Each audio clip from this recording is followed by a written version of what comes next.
Hello YouTubers, and welcome to my first ever full review of a motorbike, namely my own, the G650GS.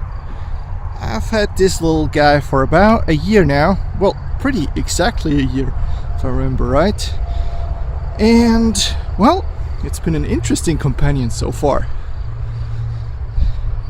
It has weird looks, gotta give it that. Yep. It looks at you all crooked.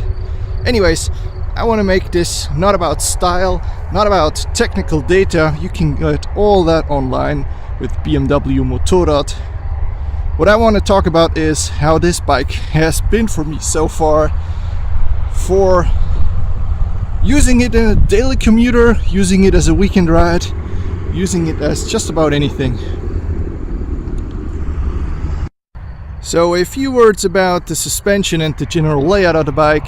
This is a small enduro, or as BMW correctly call it, a funduro, because it's got more or less street tires, well, a bit knobblier, but yes, and it's got enormous suspension travel. You can run over speed bumps at full speed with this and you'll be having fun, which the cops of course don't like, but you certainly will.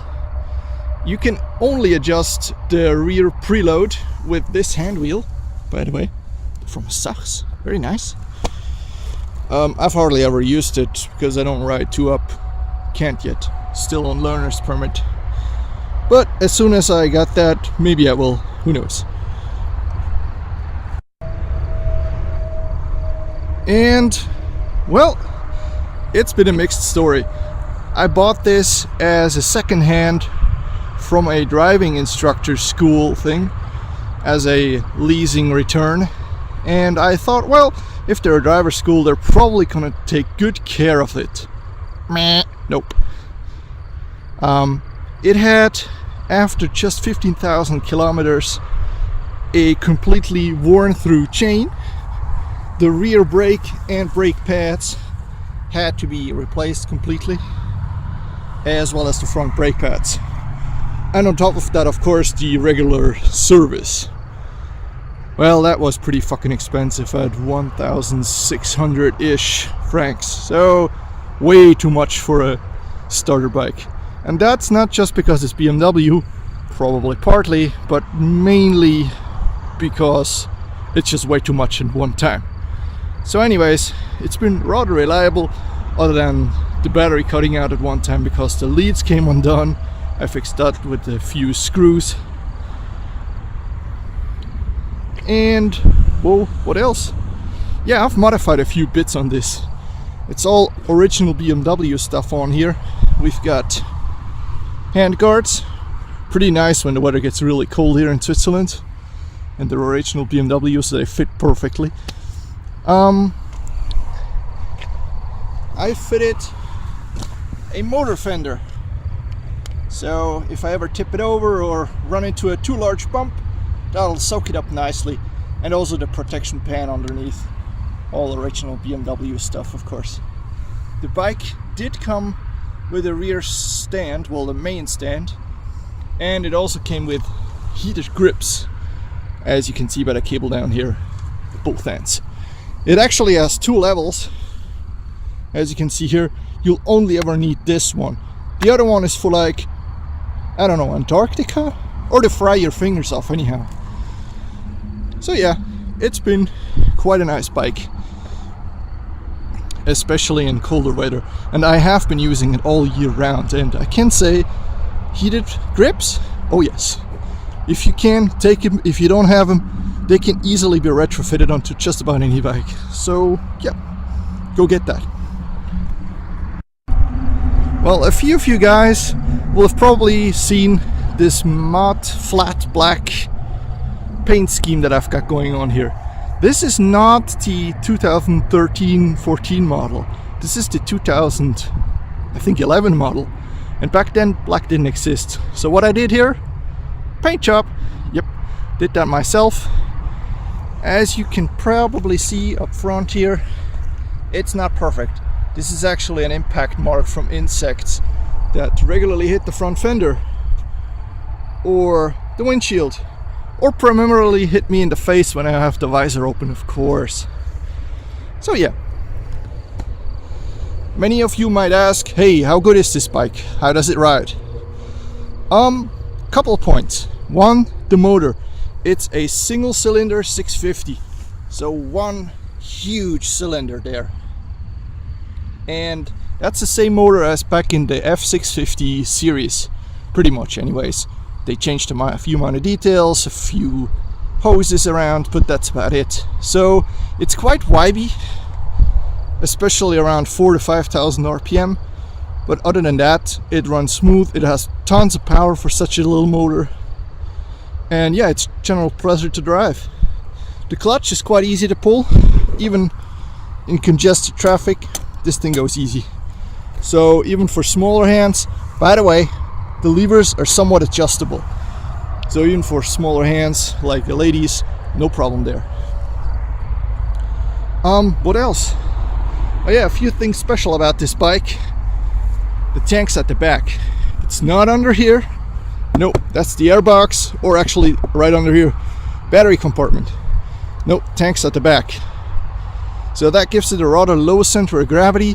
It's easy to refuel, and actually you can do it from the wrong side of the fueling station if you really want to, because really the hose will just fit over the seat. It has sort of a dual exhaust, sort of, meaning it looks like one, but it's not. You can probably see the black side. That's where the actual stuff comes out. The left one's just an actual muffler. The gases go through there, then pass underneath to the other and come out on the other side. It's pretty quiet when you drive it at reasonable speeds through town, but once you open it up, especially when it needs to give some power up a slope or anything, it can get quite noisy, or it can develop that characteristic one-cylinder sound. One other thing I added, instead of a fixed top case, I went with something in between that BMW's got here. It's sort of a soft, baggy thing. This has enough space for one full helmet. My flip-up helmet even goes in here. It's got tons of little pockets for, say, a Leatherman tool,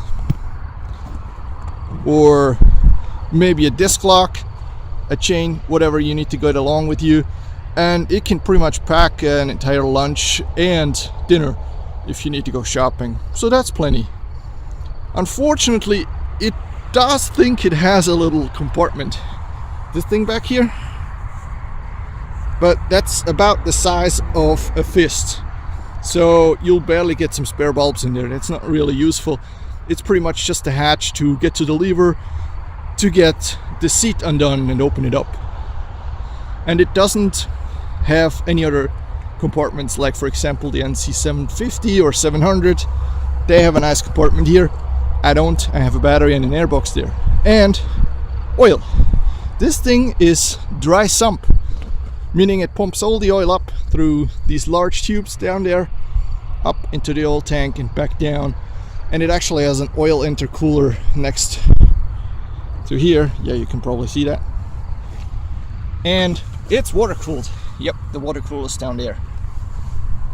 So suddenly when you're in heavy traffic or slow and it doesn't get enough air, you'll hear the fan go on. But due to that, it can't really ever overheat. Perfect. So it's also good for city traffic. Yes, definitely. Although the first gear is very lively and you need to use the clutch a lot if you want to do that. How is it in all other situations? Perfect, I would say. It has enough power to overtake just about anything short of a Porsche or an M3 on the Autobahn. So down there, where we might go later to test it.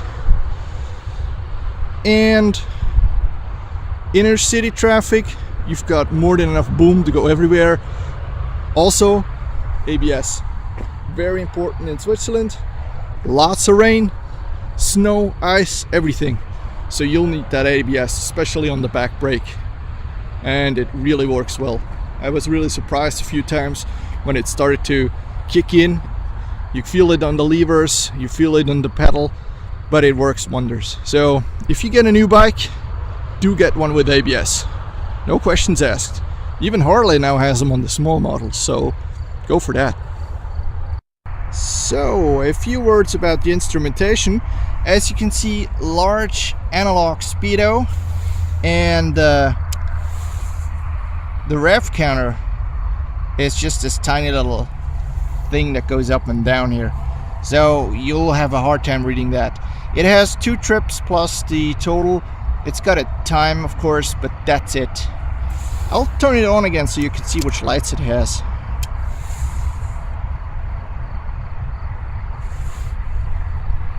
Nice display it does there. The red dot up here is, by the way, the rev limiter. Once it hits the 7,500 up here, that goes on, starts blinking like crazy. The yellow you see blinking over here, that's ABS because it's not initialized yet. It needs to initialize for a few meters once you roll off. And all the others, of course, neutral. You're out of fuel, you're blinking, your temperature's too high, and you've got the high beams. High beams? High beams, oh yes, important point. These bikes come with crappy bulbs in there. That's not stock, gentlemen and ladies. That's an upgraded Philips plus 100% light output bulb. The stock BMW bulb is for shits. Seriously, get a better one. It's easy to change, the manual explains it. It's all right under here. You can lift this part off and then you have a wonderful bright light. Don't just use the stock one. Don't just use the high beams because that's, I think, illegal. I don't know. Anyways, get a decent bulb in there. You'll be much happier afterwards. Indicator lights, standard bulb type. You can also replace these with BMW approved LEDs as an upgrade, I think. BMW suddenly understood, hey, people customize their bikes, let's give them something. Yep, they do. So yeah, that's about it about the bike up close. That concludes the up close review. I will now go and test drive it for you guys, and I'll put in a commentary later because my camera that I've mounted to my helmet doesn't yet have a microphone attached to it, so I'll simply put in some comments to this video later, well, some actual audio comments, and of course I'll link to the description of the bike down there in the YouTube video comments as well. Thank you very much and see you on the road.